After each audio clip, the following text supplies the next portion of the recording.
You ready? Yep.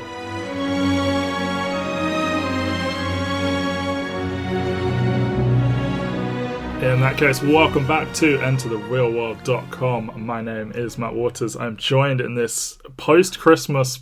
I don't know if it's going to be before or after New Year, but anyway, it's a podcast about a Star Wars. Mike Thomas, how are you this festive season? If anyone tells me Happy Christmas again, I'll punch them in the face. Happy Christmas, everyone. Yes, we have done our Christmas special, and our other sort of holiday tradition is reviewing Star Wars films that are out around Christmas, which we've done once, but now twice, as we talk about Rise of the Skywalker. No, it's the third time. We did Rogue One. Oh yeah, did that come out at Christmas? Okay. Yeah. I stand corrected Yeah. the third time. We didn't do Solo because it didn't come out at Christmas, so Yeah, maybe we should do Solo next for We're some an reason. anti-war podcast, so we resent Memorial Day. So any Star Wars films that come out on Memorial Day, we just don't really acknowledge audioly. We That's only fair. do articles about them. Yes, which you can read at EnterTheRealWorld.com. Along with Mike's, I've now read it. 4 positive things about The Last Jedi. The only 4, I believe, you titled it. And actually, the whole joke was that I thought like 4 seemed reasonable from the outset.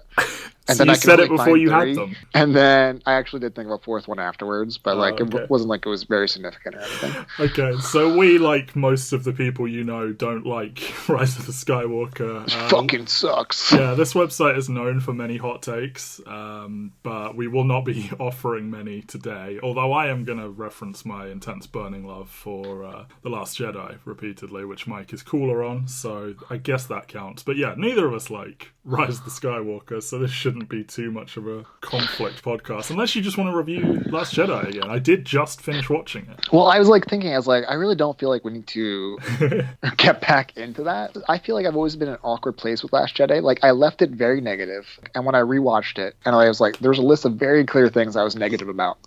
And then you go online, and the things people were positive about, I was not against. And the things people were negative about were fucking insane. I'm just like, well, I feel like I existed in this netherworld where Rose was fine. Yeah, Luke was great.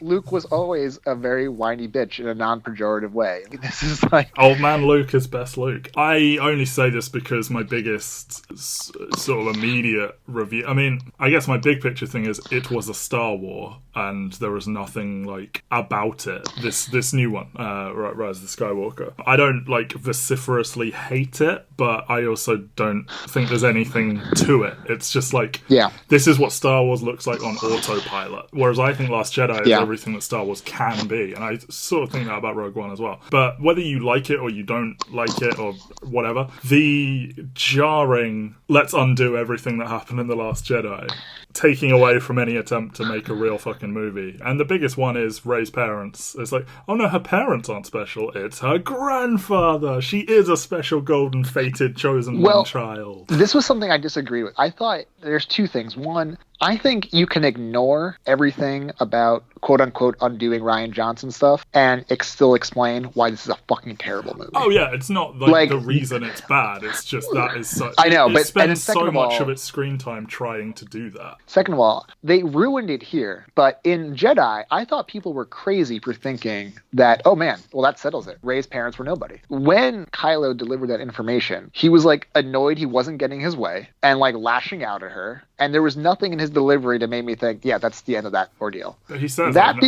he says, I've never lied to you in this one. That being said, they ruined it in this one by making it, I was like, oh, I didn't know. Yeah. Like, I didn't lie to you, I just didn't know. And I was just like, what? Yeah, I mean, like, it is very Star Wars to reveal that she is secretly the daughter of someone or other, but that's why I liked that for a while, until we got this confirmation, she wasn't. Oh, and I don't disagree. I prefer this idea that she wasn't. I just didn't think, like, I thought it was people were hoping too much when they saw that they were hoping that was true more than it was canonically true. And I think they should have kept it that way. But I'm just saying, I always thought that there was an overreaction to that. I mean, maybe, but you've just got to react to what you see on the screen. And, like, it's almost like other people... The tone and delivery are what's on the screen. I know. Tone and delivery... But...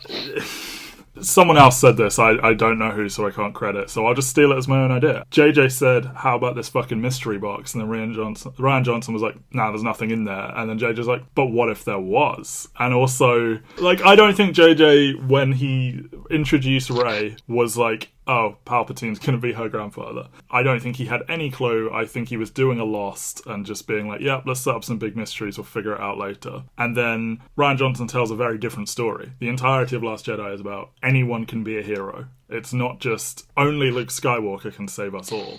Like the closing shot is a kid is inspired to like be his own Luke Skywalker, and then we come straight back to that kind of a story where it's like doesn't matter what everyone else does. The entire fate of the galaxy rests in the hands of one Harry Potter-esque golden child, and I hate that shit so much. And I don't know. I mean, I don't know if what's his name? Is it Trevorrow, the Jurassic Park guy? He fucking sucks. Yeah, he I know. Fucking sucks. There's no way that would have been good. Yeah, I'm not saying it would have been good. I'm just saying I don't know if he was going to do something different because he maintains a story credit on it. I don't know if he was going to go in a completely different direction. I'm sure that's just contractual. Or if JJ just came right back and was like, now back to what I would have done if I was in charge all along. I don't know.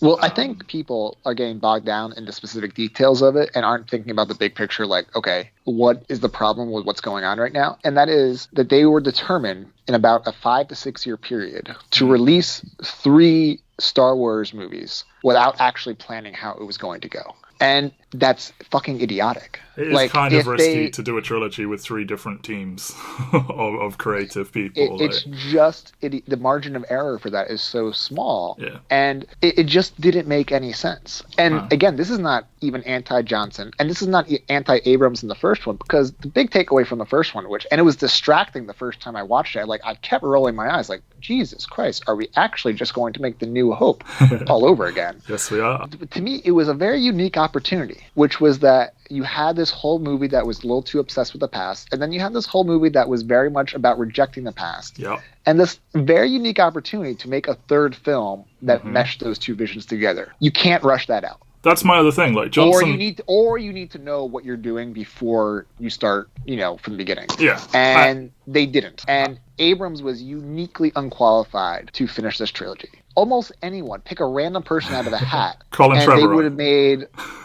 Yeah, honestly, it would have been bad, but I would have liked don't to think see it. It would have been it wouldn't be as uniquely bad as this. I mean, it would have been emptier and it would have been hollow. But this is my fundamental problem with the movies. That's why I am not as focused on the Johnson stuff, because this movie is 2 hours and 25 minutes or something like that, and the script is clearly that of a 7-hour movie. There are a million characters. It all feels rushed. None of it means anything. The characterization is paper thin. The character arcs are all over the place. And my problem with the second one, honestly, was mostly, one, there are things I fundamentally just thought were stupid about it. But also, so many arcs were rushed.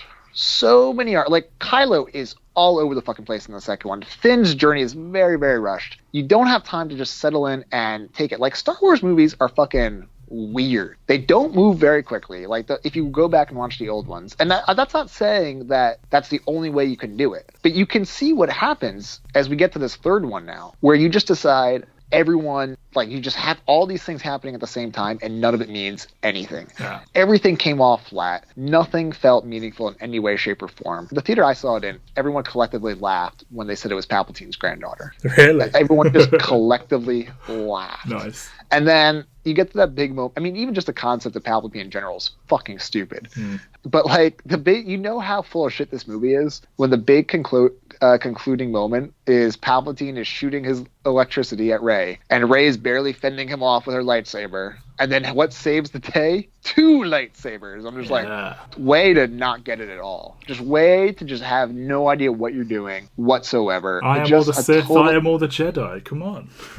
Just a total embarrassment of a movie. I mean, we can get sidetracked relitigating Last Jedi, but I think it's best to focus just on what a catastrophe of a movie this is. Well, I did have a tiny point 5 minutes ago, but now I feel silly for saying it because you keep saying let's not focus on Last Jedi. But I think Johnson incorporated Abrams' vision when they had a very different vision, but I think he reacted to his and went forward, whereas Abrams just went, nah, fuck all of that. I'm going back to what I did. I agree, they're just going from planet to planet, just doing shit, and it's what? Why are we doing this now? Okay, sure, why not? And it felt so, like I said, Star Wars on autopilot.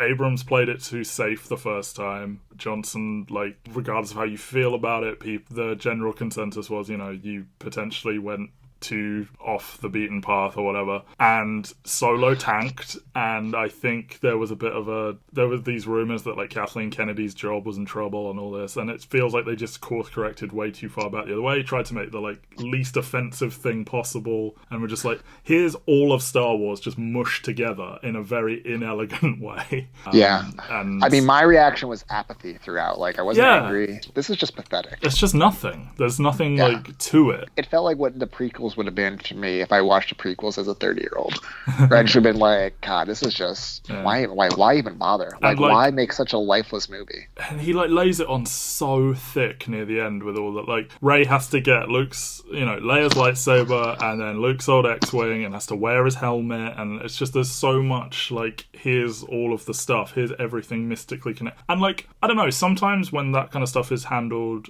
like in a better movie, when things neatly slot together like that, it works. But then in a bad movie, it's like, oh God, and everything has to just be a perfect little jigsaw puzzle, doesn't it? You're not making the fucking wire. It's fucking wizards with laser swords. Like, it's just, keep it fucking simple. I was tempted afterwards to think like, man, we could just run down everything that's bad. But like, everything's bad. What is not bad? Like, well, you made your list. What was your list? Like, so this is the things I think are not bad. I thought that genuinely the Han moment was pretty nice, and in a better movie, it would have really meant something. Yeah. I actually think what they did with Lando was kind of interesting, and they teased something that they didn't like. No one asked any questions about, but I thought was really fascinating. It was like that Luke chose him to help, which I thought made a lot of sense because Luke is someone who runs away from his problems in a lot of ways. Yeah. And having to face Leia and Han reminds him of failures, and Lando is a very non-judgmental force. I thought that was genuinely pretty interesting, even if I don't even know if they understand that. It kind of felt like just like a retroactive way to make Lando seem more important. And they deleted a plot point where the girl at the end is supposed to be his like missing daughter, that they were going to play that up. And get the fuck out of here. Instead, it comes across as he's trying to fuck a girl that's like 500 years younger than him. Get the fuck out of here. I know. It's like, oh, the two black characters. She must be his daughter. Like, come on. Get the fuck out of here. Oh, man. What a terrible movie. I thought Billy D was actually pretty good. I thought they probably could have gotten a little bit more pathos out of him. Yeah. But they kind of he felt like tacked on. But anyway, so I like that. I thought once Kylo became Ben, and he's just kind of like scampering around, like not being one of the biggest problems they've had with Kylo from the beginning. It's like, it's kind of like Professor Xavier, where he was too powerful so instantly. Like, this dude can stop fucking lasers with his brain. And then they keep like wavering on how powerful they actually want to make him. Why are these like random soldiers with like in the Jedi giving him such trouble?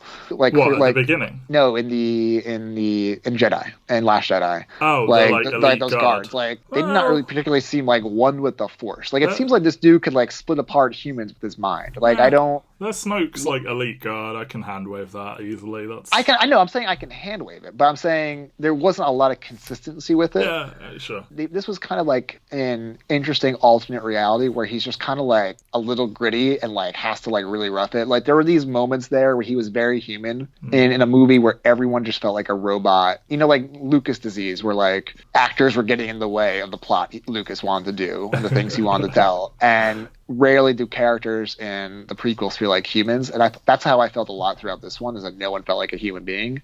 He had some human moments at the end, and I think probably one of the most surprisingly affecting moments was actually 3PO having to and they didn't really do anything with it, and it felt like a waste, but in a better movie it would have meant something. It seemed pretty shitty that they just fully confirm robot lives don't matter and whatever. Like, oh, let's just wipe his memory. I know, but I'm saying, like, it could have been something. Like, it could have been like, fuck, this was like, we're actually losing a person here. Is there anything else? Like, you don't even seem high at any of those things, so is there anything you liked about the movie? I just didn't want to interrupt you. Adam Driver, I think, has been fantastic throughout this, like, more than you would expect of this role. Like, I think he is easily the best Star Wars villain out there in terms of like acting performance. I really liked I'm disappointed they kissed at the end. Like, obviously there is massive subtext that they want to fuck each other in Last Jedi. Like, I really like that moment in Jedi where like she's like, can you put a shirt on? It's really inconvenient that I'm attracted to you. the sort of scenes between them where they can see each other, it's less effective here, I think, where they're literally in the same room the whole time. But, you know, I continue to enjoy their little dynamic. But... I mean, I think people were a little nitpicky about that, given that the last time they did it in Last Jedi, they were literally sitting in the same room. So I thought that was like an unnecessary, like, Rian Johnson did that better. Like, the last time it happened in Jedi, they were in the same room. No, I agree, but I think I agree that you can't put the rabbit back in the hat, or whatever the expression is. Once they've done that, you can't regress from there, and like, it makes sense. I'm just saying that like the impact is different, like the way they react to it themselves. Like, oh, you can't see me, I can't, you know. I continue to enjoy him. I'm disappointed they kissed, but hey, I think he's great, and like I love him like wrecking shop at the beginning. I'm super fucking bummed he reforged his helmet. That again feels like a massive backtrack. Like, but it was such an overstated. Like, he's not in the helmet. He's in the helmet for like 10 minutes of the movie. But he even made it. Like, the whole point was that he was... For me, the whole Kylo character is he's like a teen acting up almost, where he's like, I'm the most powerful Sith, whatever, and I'm just like Vader. And then someone's like, that's fucking stupid. And he's like, shut up, and smashes his helmet. And it's like, I thought by the end of Jedi, he'd sort of come to some sort of thing of like, I need to like go past it. Like, you know, when he's like, let the Jedi end, let the Sith end, like, fuck all of this shit, like, let's do something different. And then he's just straight back to like cosplaying as Vader, and it's like, come on, I thought he was changing here. Yeah, I think he's really good. I liked, it's a very tiny thing, but when he and Rey like force stopped each other's lightsabers during the duel, there's like, you can see the light coming off it, like bending away from them. I thought that was a nice tiny little touch. I like Daisy Ridley still. I like the little three-way hug they do at the end. Clear implication that they all fucked each other at the end of the night. They are cowards for not having Finn and Poe kiss. Like, very clearly, those two have the hots for each other. But Disney, I guess. I didn't even notice. Oh, the same-sex kiss is at the end, isn't it? The one that they, like, massively hyped heading into it. It's just two background people instead of just going for it and just having it be these two, like, lead characters. I liked Poe with Kerry Russell. Yeah, I liked him being like, through gesture, like, can I kiss you? No? I tried. But yeah, beyond that, it's just a big pile of boring to bad, in my opinion. Like, there's just even something like, it all has to happen in this like dimly lit cave, and it's like, I get it at the beginning, like, he's venturing into the unknown, no one knows what's in here, but once you reveal Palpatine's down here and he's growing Snokes in a vat and all this shit, did the entire last like confrontation have to be in like near darkness? Like, I feel like an old man saying that, but he's growing there were like two Snokes and some goo at the beginning. God, what a terrible movie. Yeah. What just like an embarrassing movie. I am really sick of the Star Wars trope of they have an insurmountable force, nothing will be able to stop this, except this tiny little thing we can exploit, and then it's all just fine. It's like, for fuck's sake. They're just fucking embarrassing. Yeah, like Rogue One, they made a whole movie in Rogue One about explaining away the Death Star one, and then they're like, what if we just had some more of this shit? Like, every one of these Star Destroyers is a Death Star. Up, small radio tower, off they go. Yeah. Just totally and utterly embarrassing. I thought Ghost Luke was a little bit much, like a little bit over the, like, you know, like catching the lightsaber, and I was an idiot to hide out here and all of that sort of stuff. I did like the Han moment, conversely, that was good, because that was his internal monologue. I wrote about, I think, one of the things a lot of Star Wars fans have to reconcile with the fact is that Harrison Ford is a big-time movie star and makes Star Wars movies better, and there's a lot of the original Star Wars is just based on the fact that Harrison Ford is playing the Harrison Ford the star in the movies. Like, it's not like some deep performance from him. It's just like, he's a big time star, and it's just a cool dude. He's just got swagger. It's a pretty simple movie about laser guns, laser swords, and wizards. Like, it's not overtly complicated. And you know, it's a shame because like, I think Oscar Isaac is every bit the performer that prime Harrison Ford is, but you know, he's doing such generic stuff. And yeah, I left the Force Awakens really excited about where all these three characters were going to go. And my problem is not so much the direction they went in the second one. I think the big advantage they had in the Force Awakens was that when they're trying to do all these things, Poe was sidelined for almost the entire movie. Yeah. And I think it would have caused some backlash a little bit, but it would have been worth it to keep Finn sidelined for the second one. Maybe. And then have Poe die in that one or something, and then Finn's big movies this one or something like that. And I don't like like those are just like broad, like generic suggestions, but like something where there isn't too much happening in terms of character development. There's just too many characters to service. And like, listen, I thought it was stupid like it was pretty overtly gross what they did to Rose in this movie, but like, I'm not, what room was there for her character to like, I don't know. And I think it was a very cynical decision, but the way they constructed the movie, it was just so bad that I almost think like I left the movie less interested in Finn and Poe. Like what were they doing in this movie? What did Finn do in this movie? Nothing. Right? Like, he was just like along for the ride. Ray, come on. Poe, come on. I have a secret. Don't worry about it. And apparently that secret's he's like one with the Force. Yep. I've had a crush on you for 3 movies and they've shown remarkable restraint to not have us get together. Just garbage. What did you think of Leia secretly mastering, having her own lightsaber off screen between the trilogies and stuff?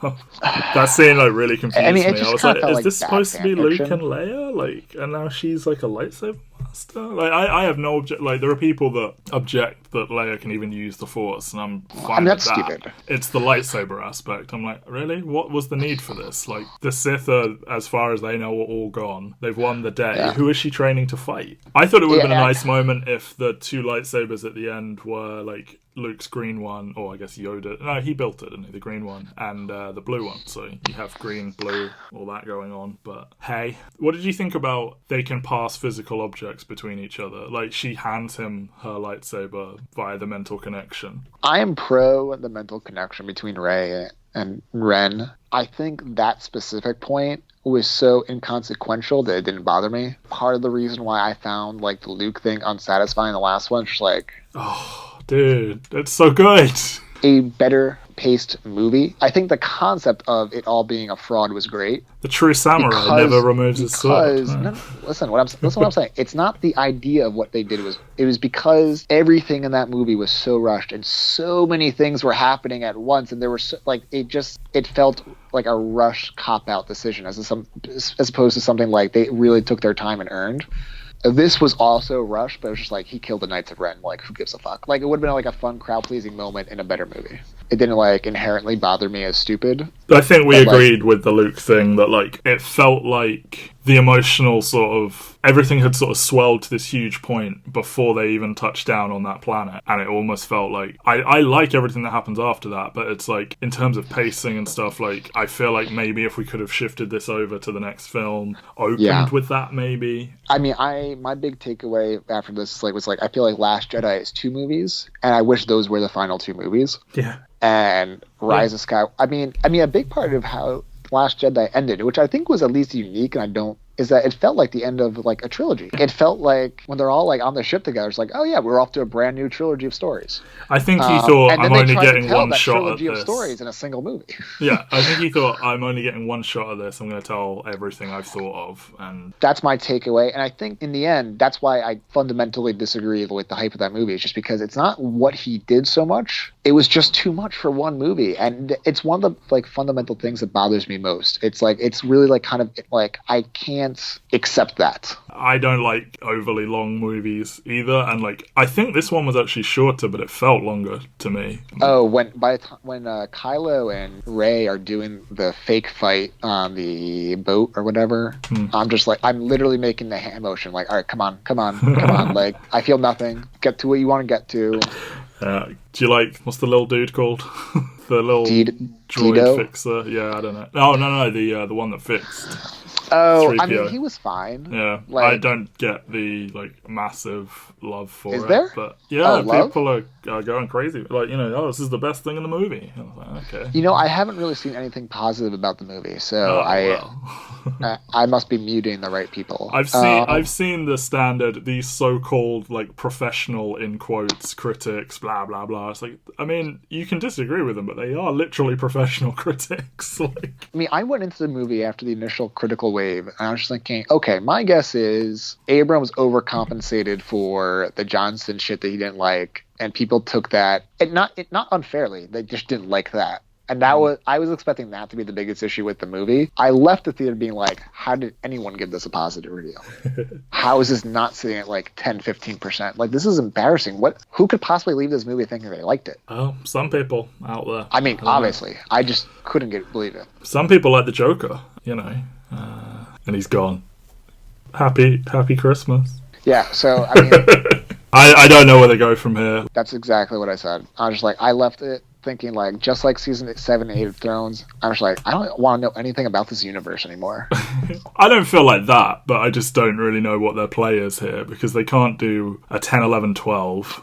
I think they're just going to pivot to TV. Like, The Mandalorian has good reviews. Like, people are hyped to see Ewan McGregor back as Obi-Wan, I guess. I don't know. I'm not against seeing good Star Wars, Star Wars movies that can justify their own existence, not just we have to do another Star Wars movie. And there's plenty to explore. Like, it's become like this enormous fucking universe. But yeah, I'm not opposed to seeing more stuff from the characters we have here. I just don't really want to see another one that is of this template. I don't know. I don't think they've got anything announced in terms of movies. Like, there was... No. Like, they took away the Game of Thrones boys one or trilogy. There were the rumours Johnson was going to get his own trilogy. I think that's gone away. I think when they made the marketing... I think the marketing, like, people openly in the movie talking about how they didn't like the last one, was clearly them trying to head off what they knew was going to be a bad critical reaction. I think they were trying to get people hyped, honestly, to see the movie. Because they knew the critics were not going to be behind it, because they knew it was probably... I don't know how anyone could watch this movie and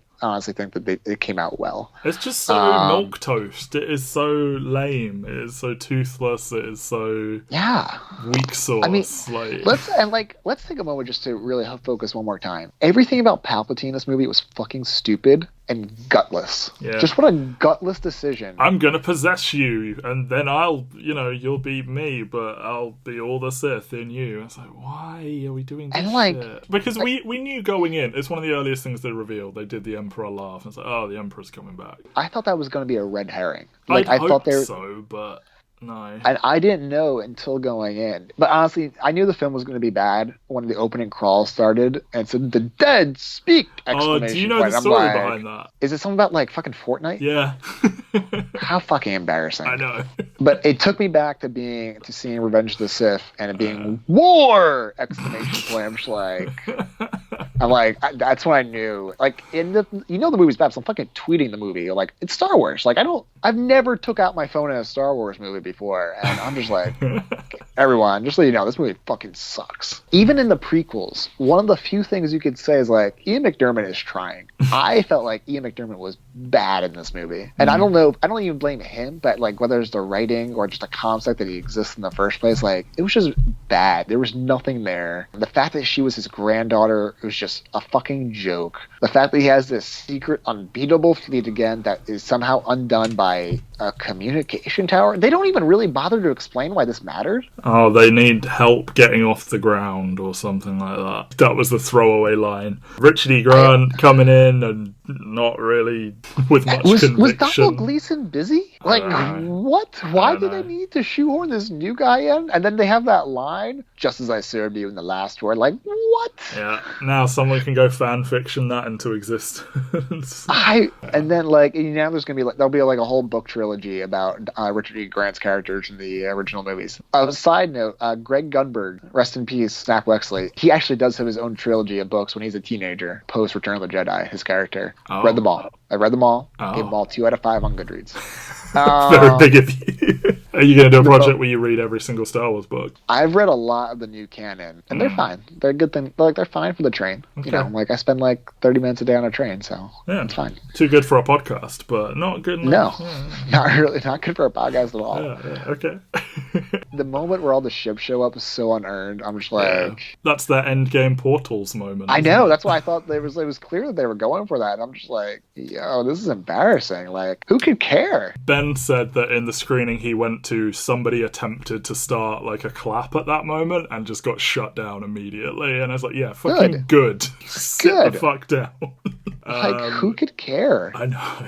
It's like, and didn't we do this moment already? Like, we'll send the signal, someone will come, and then it's like... What's different this time?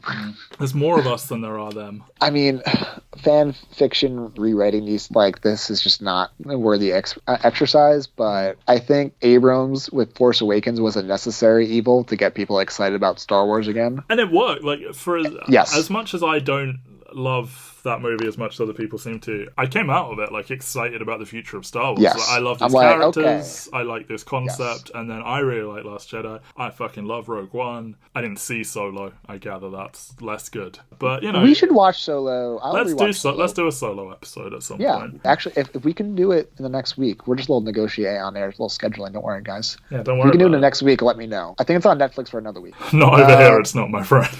I think they just should have given Johnson the keys for the final two. Yeah. Like, clearly they were happy with Johnson because they announced the trilogy as they were making it. This wasn't like the geeks who made Solo first, where they were like, no.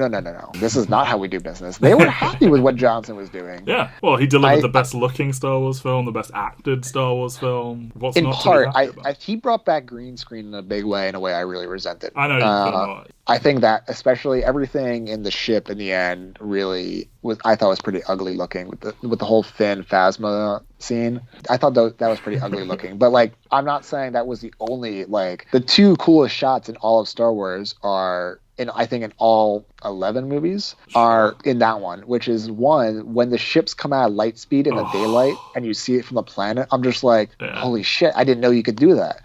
Like, I never considered something like that before. Let's see that 1,000 more times. Please overdo it and make me hate it. That's how often I want to see it.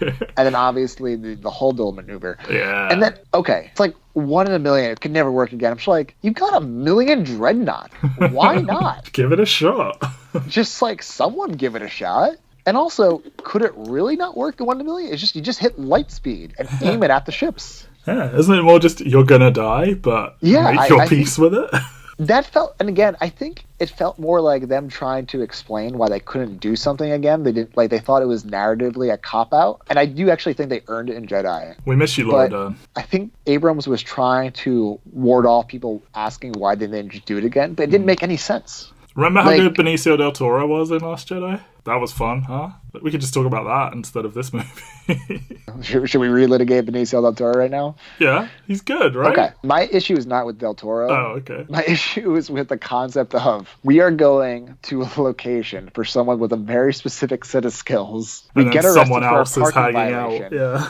They end up in the same cell as a guy who could do all those things. Like, fuck off. Like, that's like straight out Rise of Skywalker. That is straight out that Rise was of Skywalker. Stupid. It should have just been like, they think it's Justin Theroux, and then del Toro is like, excuse me, and it's like, oh fuck, it's you. Yeah, I really liked his character, like, you know, the whole maybe thing, that delivery. Yeah, no, and that's one of those things where, like, I mean, it's very specifically not on my list of things wrong with it. It's on my list of things that I'm like, man, this is such a cool idea, but it was just all too much at once. And like I said, I agree with you. I think Johnson just like, I've got one shot at this. I'm doing everything. Yeah. And I appreciate that on a human level. I don't appreciate it on a cinematic level. Well, yeah, we shouldn't just talk about Last Jedi again. Well, it's just so much more interesting of a movie. It is much more interesting. There's nothing to talk about Rise of Skywalker except for it all fucking sucks. Jerome Kison wrote 3,000 words, he gleefully told me while I was asleep. I got the text this morning. So look out for that on the website. I think our discussion of Solo is going to be much more interesting in a week. Yeah, from what I've heard about Solo, I think I might actually like it, but I mean, I haven't seen it, so. I've softened on it on rewatch. There are parts of it I like, and there'll be some fun stuff to talk about, and there'll be some easy stuff to disagree with. Do we just all love Donald Glover and hate everything else? Or? No. Oh, no. Even, that's how boring this fucking movie is. We're having a theoretical conversation about a different movie, and I'm more interested in this. Well, you can maybe catch that on our Solo episode in the near future. Definitely we will do it. It's just how soon it will be. Do stay tuned to entertherealworld.com. Brand new podcast, Secret Agent Men, launching in January. Myself and Ben Phillips are looking at Mission Impossible, Bond, and Bourne, and how they played off each other, and blah, blah, blah. Superhero Pantheon keeps going against all odds. There are still superhero movies to review, apparently. Flooping the Pig continues. And Mike and I have got some podcast ideas that may come to fruition, or maybe they won't. We're pretty lazy. But we will hopefully give you a Solo episode soon. Later. And that's how bad this is. There's not even a fun, clever thing to sign off with. It would legit have been more fun to just formally revisit Last Jedi. I haven't stopped recording, so I can just make that the outro if you want. Yeah, make that the outro. Okay.